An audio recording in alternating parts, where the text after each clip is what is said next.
Yes, my phones used to have buttons, guys. I'm an old man. Um, That's so crazy, isn't it? I'm like, yeah, some 10-year-old's gonna be like, phones had buttons, what are you on about? See, this is what I was confused at. My Sony Xperia Z5 Compact has a power button and integrated fingerprint scanner into the power button.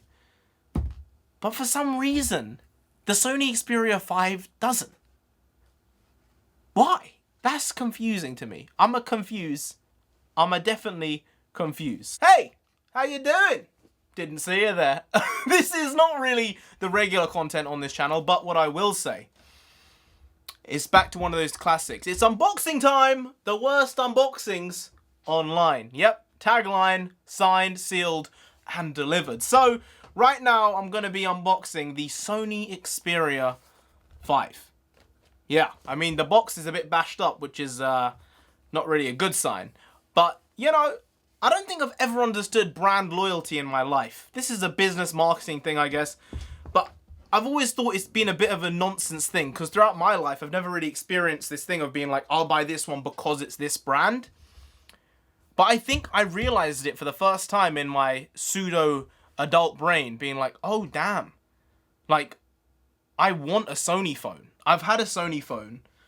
I keep phones for a very long time. So I've had the current phone I have I've had it for over 3 years. I had the one before that for about 4 years, and they were both Sony Xperias.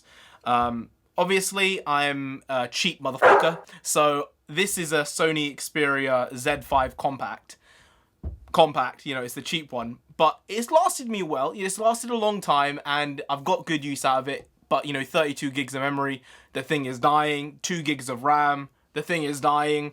The one before that, I can't remember what it was. I think an XA or something like that. Long time ago, like maybe 2012 I got that. I like to run my phones into the ground. I'm not a huge spender like that. And this time I decided to go a bit more mid-range as opposed to low-range with the phone. So I got the Sony Xperia 5. I got it in blue just because, you know, why not? You know, black's just a bit dead. So I thought I might as well try blue. There was grey as well, which was exclusive to one provider, but I thought the blue looked a bit better to me. Grey still looked pretty good. But I'm gonna just open this up. I say I'm gonna be unboxing it. I'm gonna unbox it like this, you know, because I don't do good unboxings. I say this, and I said it many times. I didn't even need to use the screwdriver to open it. I could have just peeled off the sticker. It's the worst unboxings for a reason, guys, alright? So is it that simple to open? It might not.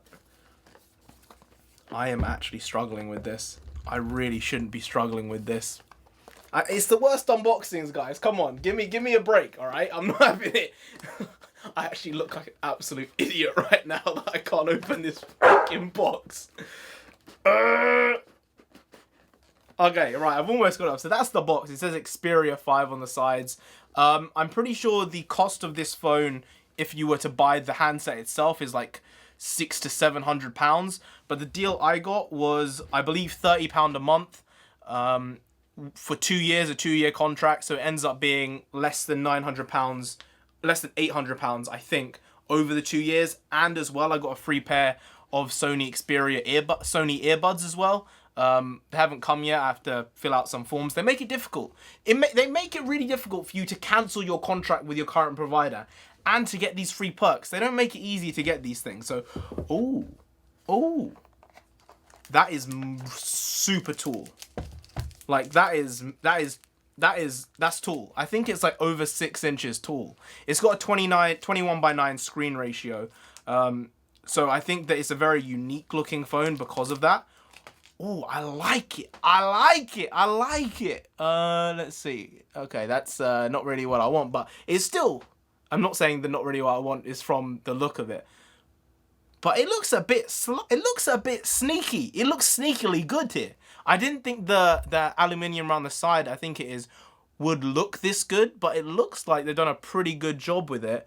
If you look at it from there, that's the back. You can see it's not black. It's like a dark blue, but it's not a navy blue. And I do like the metallic sheen on the metal around the rim. It is Gorilla Glass on the back and front. I'm talking like I know everything about phones. I don't. I probably know more than the regular person, but I'm not super into this either. But yeah, that's the thing with this situation. I had the options of looking at a OnePlus. I remember when I was getting this phone initially, like over 3 years ago, I was going to get a OnePlus then. Like when OnePlus back in the day would be like, we only put phones out on a certain day of the week and that's the only day you can buy them. It was the exclusivity which made it more and more interesting. I was going to maybe get a OnePlus like 6T or something like that. And then there's iPhones. I've never been an iPhone user my entire life.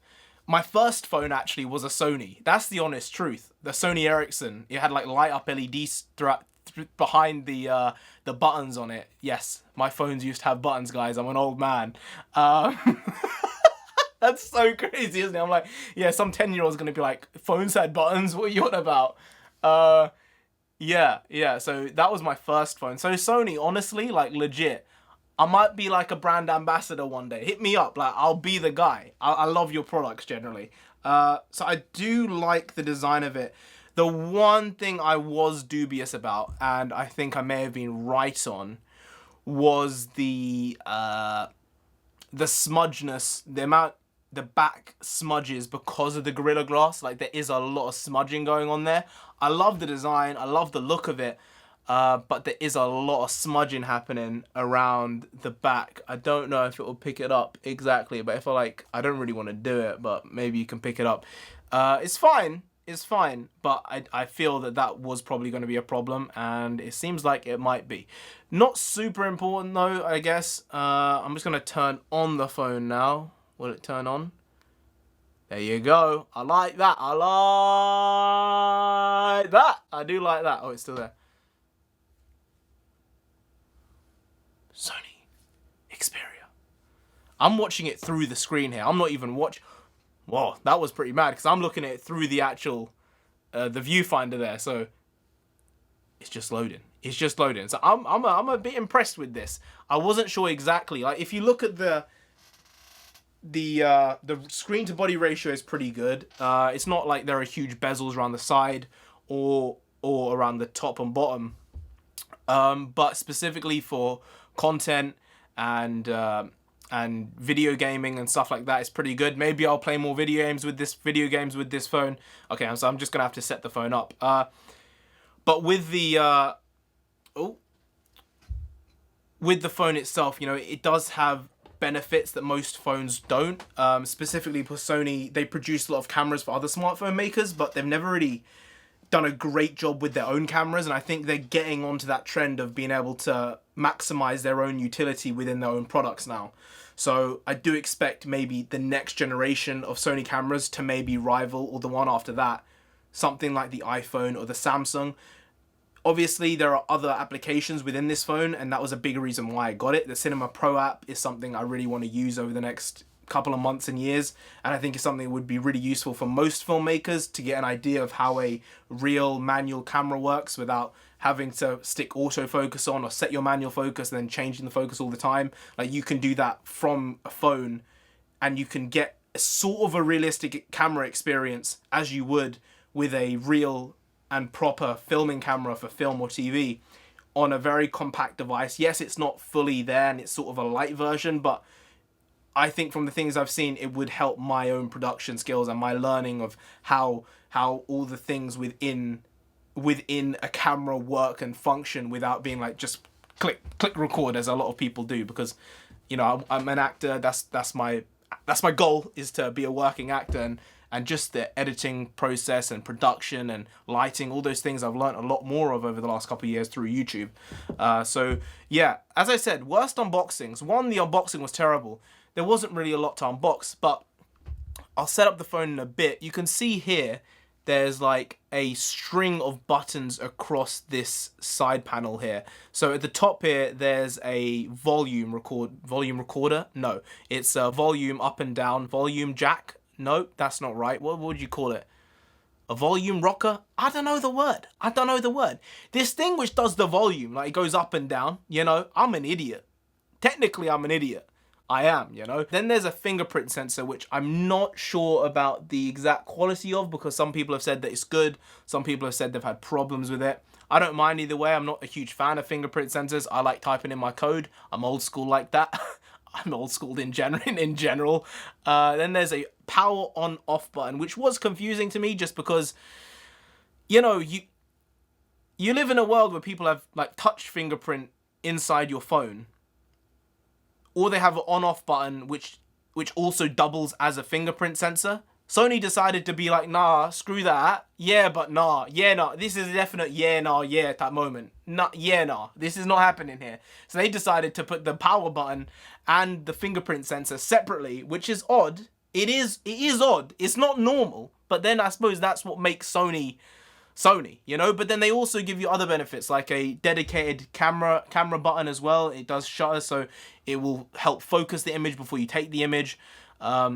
So stuff like that, small things like a camera button on the exterior of the phone, sort of, they make me want to get this phone more than another phone. It's small things like that. It does have Dolby Atmos audio. There's a grill down here as well as at the top.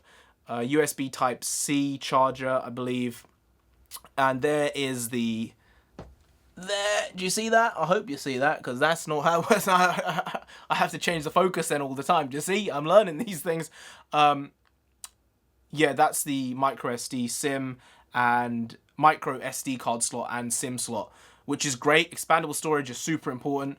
I'm going to get a new micro SD card that way I can, you know, record more stuff on it. So yeah, it looks like it's got a good feel to it. It does feel really big like this. Like this feels... Comparatively, man, this is huge. Like, you compare these two phones, it just feels humongous. Where's that? That's the base and that's the base. So it is much bigger. But when you look at it like this, it doesn't look huge. But really, when it's in your hand, it's like I can fit my entire hand around this phone comfortably. That's why I like this phone. You know, it's got a lot of utility out of it. And there's a lot of good things here. This, I would struggle to do that. I can do it, but it's sort of more of a challenge and it doesn't feel super comfortable like that. Like this, it is really comfortable. In your hand like this, you can, you know, stretch your fingers across the screen completely and easily. There's no worry about the screen being too wide. It's more if the screen's too tall or not. I think maybe if they'd done a 20:9 screen, I think it would have been more useful to the average person, but at the same time you want the 21:9 just for the aspect ratio of films and content and that type of stuff. So I understand why they went with 21:9 as opposed to 20:9, because I don't know if it's the OnePlus 6T Pro, I don't know, one of them has a 20:9 aspect ratio and no one really says anything about that, but apparently 21:9 is just too much and it's too long of a phone. But no one says the 20:9 is too much, which is confusing sometimes. So in the box, because I just went on about the phone, you do indeed have... You do indeed have a Sony fast charger, 18 watt. Will that focus? That's not going to focus. I know my camera. That's not going to focus. Yeah, it's got the UK head on it. It's got the... USB-C to USB-C connector. It's also got a headphone jack connector to the USB-C. And has it got a pair of headphones? Indeed it does. But I will not be needing these because I have a pair of wireless headphones on the way. And hopefully they will be great. So, I like this. I like the feel of it. I like the touch of it. It feels premium, you know, even though it is a compact essentially because it's smaller than the Xperia 1, but it has a lot of the features. I think the only thing for me that it doesn't have, which I wish it did, was super slow-mo on the camera function.